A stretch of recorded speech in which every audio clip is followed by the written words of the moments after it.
काही रिकामटेकडी Carti social मीडियावर पंतप्रधान मोदी आणि मुख्यमंत्री फडणवीसांचे अंधभक्त असल्याचं लिहितात। सोशल मीडियावर चर्चा करणाऱ्या या कार्ट्यांच्या आईवडिलांना आम्हीच मदत केलेली आहे आणि पंतप्रधान मोदींनीच पेरणीला 6,000 रुपये दिलेत, अशी अनेक वादग्रस्त वक्तव्य बबनराव लोणीकर यांनी केलेली आहेत।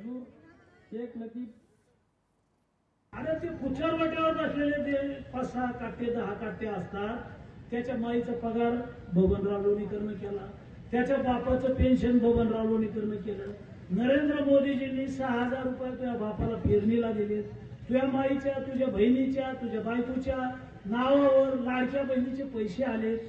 तुझ्या अंगावरचे कपडे आमच्या सरकारचे, तुझ्या पायातलं बूट चप्पल आमच्यामुळं आहे, तुझ्या हातातलं ते डबडं मोबाईलचं आमच्यामुळं आहे। अरे आमचंच घेतो ना, आमच्याच सगळ्यावर करतो, आम्हालाच बोलतो, चुकीचं लिहितो। ब्रिटिशांची नवीन अवलाद आहे की हे यांनी दिलं, पण हे विसरतात की जनतेने तुम्हाला निवडून दिलं म्हणून तुम्ही या गोष्टी करू शकतात। आणि जनतेचा एवढा अपमर्द, जनतेचा एवढा अपमान की पायातले चप्पल आणि बूट सुद्धा आम्ही दिले म्हणणं। अरे तुम्ही तर लोकांना भेकेला लावताय। मस्ती भारतीय जनता पार्टीची कोणत्या स्तराला पोहोचलेली आहे? आता याचा निषेध सगळ्या जनतेने करण्याची आवश्यकता की मी केलं, भाजपने केलं, बूट पण भाजपने दिले आणि चप्पल पण। हे बूट नंतर तुमच्या पडतील ना थोबाडावर, मग तुम्हाला कळतील। म्हणून या अशा भूमिकेचा आम्ही निषेध व्यक्त केलेला आहे। लोणीकरांनी जे काही वक्तव्य केलेले शेतकऱ्यांच्या बाबतीमध्ये ते चुकीचं आहे। त्याबद्दल काय दुमत असण्याचं कोणाचं कारण आहे आणि कोणीच त्यांना समर्थन देऊ शकत नाही। कारण हा देश शेतीप्रधान देश आहे आणि शेतकरी जगलात तर तुम्ही आम्ही जगू, हे ब्रीद वाक्य आहे। आणि त्या अनुषंगाने जे शेतकरी आपल्या शेतामध्ये काबाड कष्ट करतात, काय करतात, शासनाचं कर्तव्य आहे की त्यांना काय सहकार्य करणं आणि मदत करणं।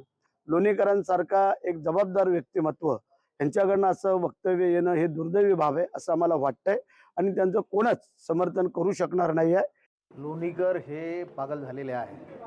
पागल व्यक्तीच असा वक्तव्य या ठिकाणी करू शकते। लोणीकरला हे माहीत नाही की इतक्या वेळा ते मंत्री राहिले, इतक्या वेळा ते आमदार राहिले, त्यांना एवढी जाणीव नाही। अरे हे कष्टकरी सर्वसामान्य जनतेच्या टॅक्सचे पैसे आहे। लोणीकरच्या घरच्या काही वडीलधारी लोकांना काही ठेवलेली नाही, काही कोणी उपकार करून नाही राहिले। सर्वसामान्य लोकांना जे काही मदत होऊन राहिली, शेतकऱ्यांना मदत होऊन राहिली, शेतकऱ्याच्या कर्जमाफीचं तुम्ही अरे तुमच्या मतदानासाठी तुम्ही भीक मागता आणि एक वेळा मतदान झाल्यानंतर तुम्ही अशी भाषा वापरता, जनता तुम्हाला या ठिकाणी सोडणार नाही। आणि आम्ही लोणीकरांना सुद्धा या ठिकाणी वॉर्निंग देतो की आमच्या शेतकऱ्याच्या बाबतीत असं वक्तव्य केलं तर उद्धव बाळासाहेब ठाकरेचे शिवसैनिक लोणीकरांना सोडणार नाही। लोकशाही मराठी ऐका, पहा, जागरूक रहा।